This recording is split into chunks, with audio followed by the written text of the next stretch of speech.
Hello everybody, this is Lou again.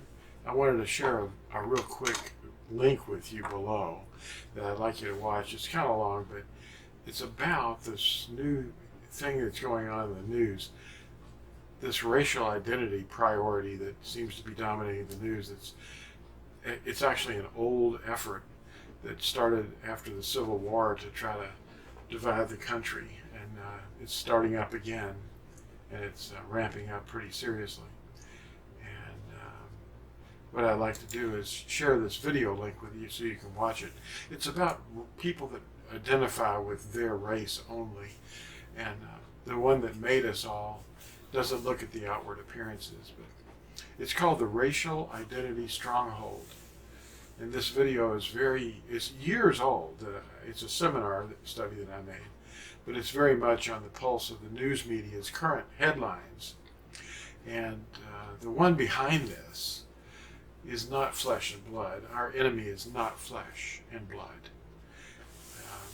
He's described at Yashayahu, or Isaiah, chapter 14. His identity there is Hillel ben Shakar, and that means the shining one, or the shining son of the dawn, or the shining son of dawn. It's all based upon sun worship, and it's the enemy. It's the man or the person that's always trying to dismantle cities and destroy countries. All the nations or races have been created from one blood, and you can check that at Acts 17, verse 26.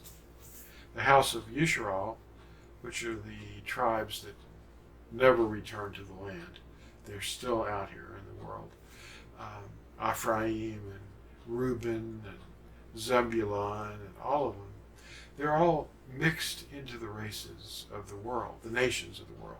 They were scattered by the Assyrians, actually, and that was long, long ago, before the Babylonian captivity.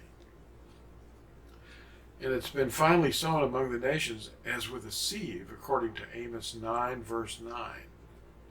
Yahuwah does not look upon the outward appearance at all, but rather on the hearts of those who know him. And we know one another by the sign of the eternal covenant, which is Shabbat, the resting of on every seventh day.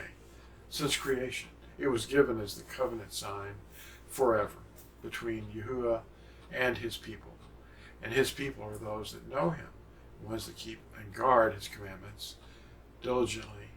And it's just sad that people don't know his covenant because the pastors haven't been teaching it. So that's why you don't know anything about the Shabbat, the Sabbath, the seventh day rest. And if you don't believe that existed, the origin of the seventh day Sabbath, every 7 days you rest. It wasn't up in the sky.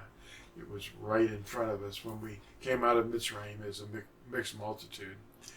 We had to be retrained, and he used manna, fed us twice as much on the 6th day, and the 7th day there was none. So we found out that way. There wasn't any moons that were phases of the moon or anything involved. This is all new stuff that's been reinvented. And I just wanted to let you know that there's a person that loves you, and his name is Yahusha. He created you, and he doesn't care what color you look like or anything else, but he wants you to guard his Shabbat. When the rich young man came to him and said, "How might I acquire eternal life?" Yahusha's response was, "Guard the commandments." Thanks for watching. And be sure to watch the video that's linked below, Racial Stronghold, or Racial Identity Stronghold. Bye.